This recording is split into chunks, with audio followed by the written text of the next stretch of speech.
ہم نے اس جسم کے ساتھ کیا کیا بھائی؟ پیارے نبی علیہ الصلوۃ والسلام نے کیا کہا؟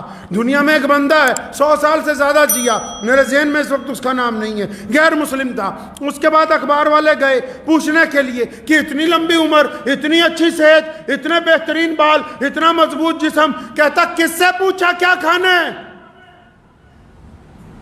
تو یورپین تھا، اس کی انگریزی بھی اچھی نہیں تھی، تو اس نے کہا کہ رکو میں تمہیں ایک شخص کا نام بتاتا ہوں، ان کا نام محمد ہے، وہ مسلمانوں کے نبی ہیں، انہوں نے جو ڈائٹ پلان بنایا نا، میں وہی ڈائٹ پلان پچھلے 40 سال سے استعمال کر رہا ہوں، میں بیمار نہیں ہوا ابھی تک۔ محمد رسول اللہ صلی اللہ علیہ وسلم نے صرف یہ نہیں بتایا کہ نماز کیسے پڑھنی، صرف یہ نہیں بتایا کہ معاملات کیسے کرنے، صرف یہ نہیں بتایا کہ گھروں میں کیا کرنا، یہ بھی بتایا کہ انسانوں کیا کھانا ہے، کب کھانا ہے، کتنا کھانا ہے، کس انداز میں کھانا ہے۔ نبی علیہ الصلوۃ والسلام نے انسانوں کی صحت کے متعلق بہترین احکامات جو ہے وہ جاری فرمائے ہیں۔ تو میں تو چنگے چنگے اللہ والوں کو پوچھتا ہوں نا، بہ جاندے مورے بہترین بریانی، قورمہ، زردہ، یہ وہ بھی رسول اللہ کی سنت کون سی ہے اس میں سے؟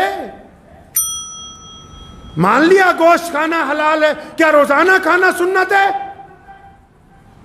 مانتا ہوں گوشت کھانا اسلام نے حلال قرار دیا، کیا روزانہ کھانا سنت ہے؟ کیا 24 مہینے کھانا سنت ہے؟ کیا اتنا کھاؤ کہ کیسٹرول بڑھ جائیں، تمہیں ہارٹ اٹیک ہو جائے اور یہ بچے یتیم ہو جائیں، کوئی ان کا والی وارث نہ ہو؟ کیا اس حد تک ان کھانوں کو مکس کر کے کھاؤ کہ تمہارے معدے میں زہر بن جائے؟ رسول اللہ نے فرمایا کہ سب سے برا برتن صرف وہ ہے، کون سا؟ فرمایا معدہ۔ سب سے برا برتن انسان کا پیٹ ہے، جس کو قبر کی مٹی کے علاوہ کوئی بھر نہیں سکتا ہے۔ کوئی بات ہی نہیں۔ گھر میں کھانا کھاتے وقت ہی نبی علیہ الصلوۃ والسلام نے کیا کھایا کیا نہیں کھایا، یہ صحابہ کرام رضی اللہ تعالی اجمعین، آپ جائیں جن ملکوں میں اور باہر یورپ میں بھی جائیں، جن ملکوں میں لوگوں نے یہ طے کیا، اور یہ بیماری کہاں سے آتی ہے میرے بھائی؟ پتہ لگے یہ بیماری کہاں سے آتی ہے؟ ہوا میں آ رہا ہے کینسر، یہ شوگر، یہ بلڈ پریشر ہوا میں چلتے پھر رہے ہیں۔ بتاؤ نا یہ آئی کہاں سے؟ یہ کسی کے پھوڑے ہو گئے، پھنسیاں ہو گئیں، یہ ہوا میں تھی؟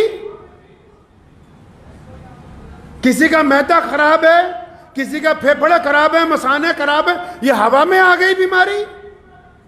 اگر ہوا میں ہوتی تو سب کو ایک جیسی ہونی چاہیے تھی۔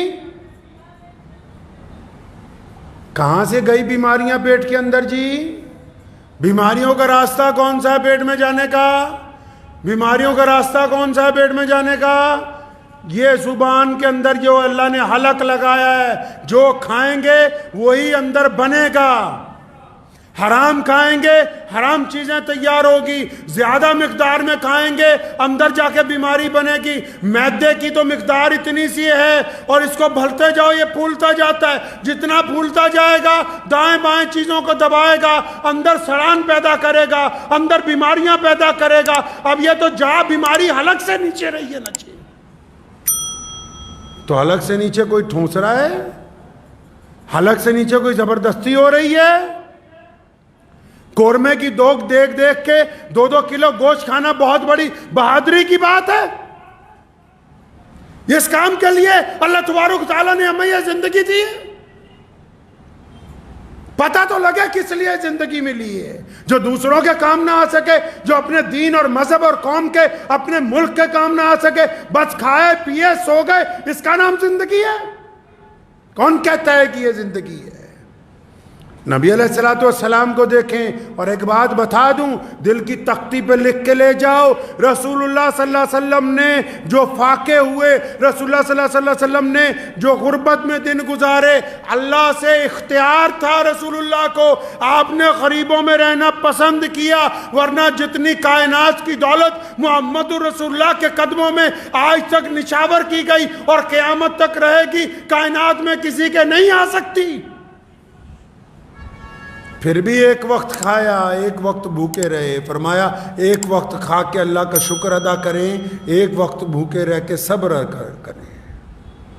نبی علیہ السلام نے تو ترکیب بھی بڑی سونی بتائی، بڑی خوبصورت ترکیب بتائی. کسی بڑی سے بڑے سائنٹسٹ کو پوچھ لو, نبی علیہ الصلوۃ والسلام کی ترکیب کا مقابلہ نہیں. فرمایا معدے کے, پیٹ کے 3 حصے کر لو, پیٹ کے 3 حصے کرو.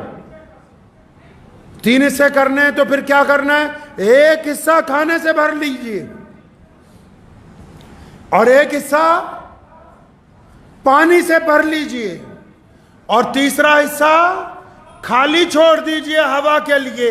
اب جس بندے نے پیٹ کے 3 حصے رکھے وہ تو ساری زندگی بیمار ہی نہیں ہو سکتا. اب جس نے ایک وقت میں 2.5-3 کلو شادی میں مال ہی کھا لیا, نہ تو پانی جانے کی جگہ نہ ہوا جانے کی جگہ, اب یہ بیمار نہیں ہوگا تو کیا ہونا ہے بھائی اس کا؟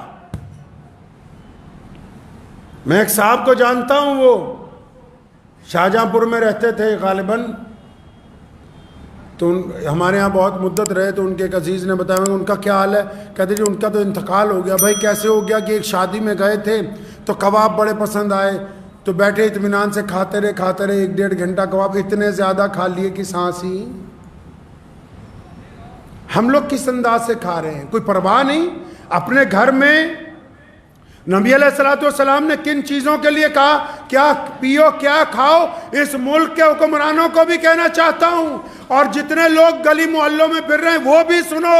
ملک میں ہم جتنے قانون بناتے ہیں, چاہے وہ مذہب کے نام پر ہوں, چاہے دستور کے نام پہ ہو, چاہے عمارتوں کے نام پہ ہو, سب سے بڑا جو قانون ہونا چاہیے وہ یہ ہونا چاہیے کہ اگر کوئی کھانے پینے میں ملاوٹ کر کے بیچے گا تو اسے پھانسی دی جائے گی, کیونکہ ان ملاوٹ خوروں نے پورے کے پورے ملک کو بیماری کی طرف دھکیل دیا. اگر ملاوٹ بند نہیں ہوگی تو بیماری سے رک نہیں سکتے ہیں. مجھے امید ہے کہ آپ کو یہ ویڈیو پسند آئی ہوگی.